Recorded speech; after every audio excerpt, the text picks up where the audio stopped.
Commission notaries are important safeguards against fraud.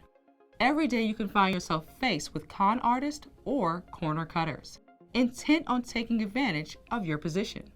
These scammers will usually try to manipulate you into doing one of four things: notarize a document without the signer present, notarize an imposter signature, notarize the signature of someone who doesn't know what they are signing or is being coerced into signing, or give the scammer access to your notary seal or journal.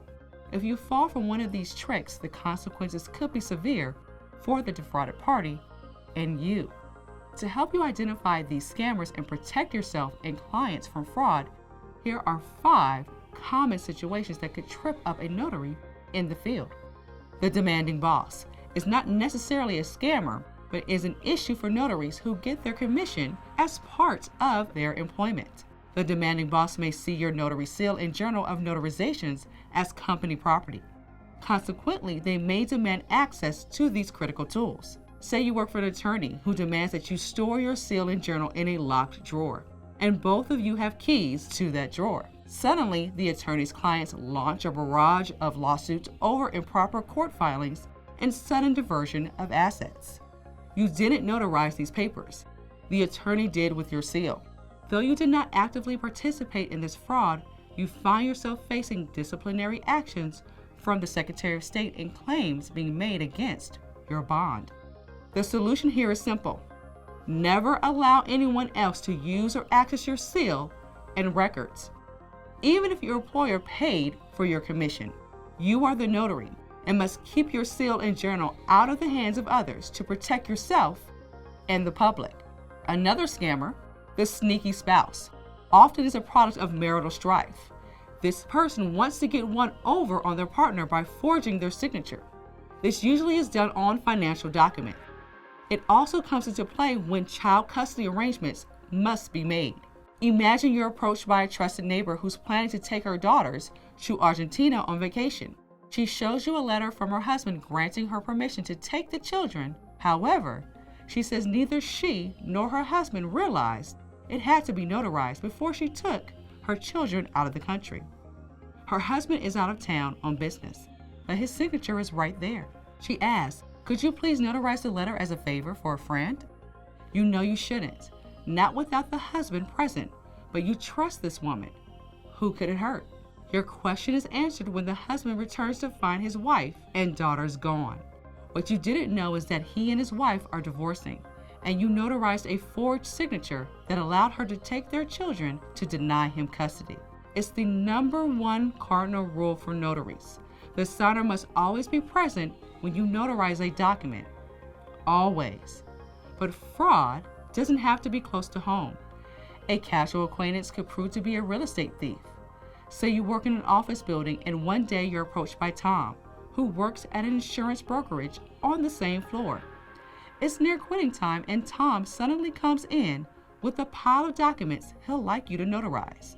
You see the documents are signed by one James T. Wilson. Tom says that's him.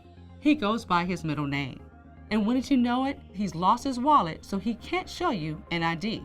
Next thing you know, he's asking you about your recent vacation, your kids. And right when he gets ready to sign the journal entries, he realizes there's another document he needs notarized.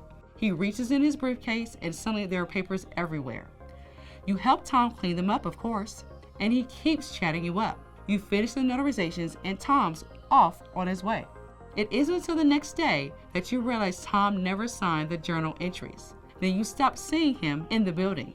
Soon you're contacted by detectives investigating a real estate fraud Tom pulled with documents you notarized, and you're served with a lawsuit.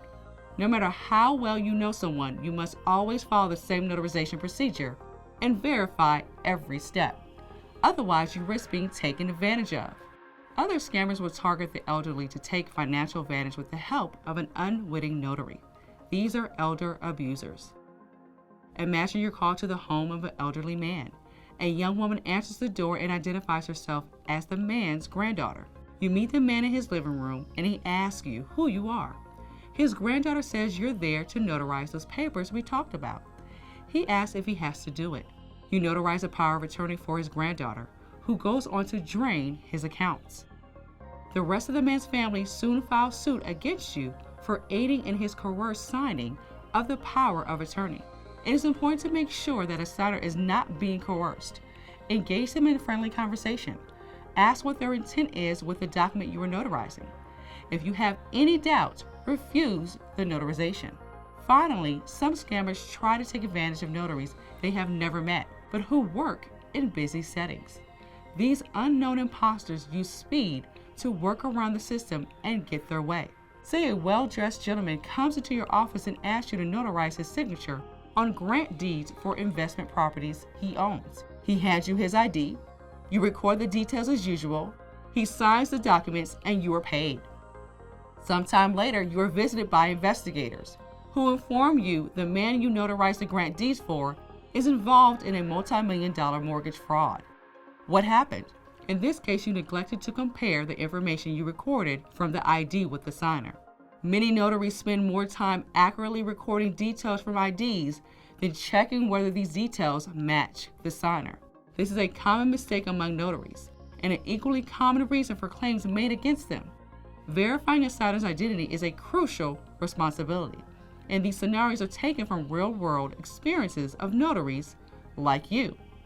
In summary, always make sure you follow best practices, requiring the signer to be present, verifying the IDs, checking signatures, and adhering to protocols. Doing so will help keep scammers from committing fraud. For more information, try watching Professor Clausen's Notary Best Practices. Don't forget to subscribe and click the bell for new video notifications. And if you have any questions, let us know in the comments below.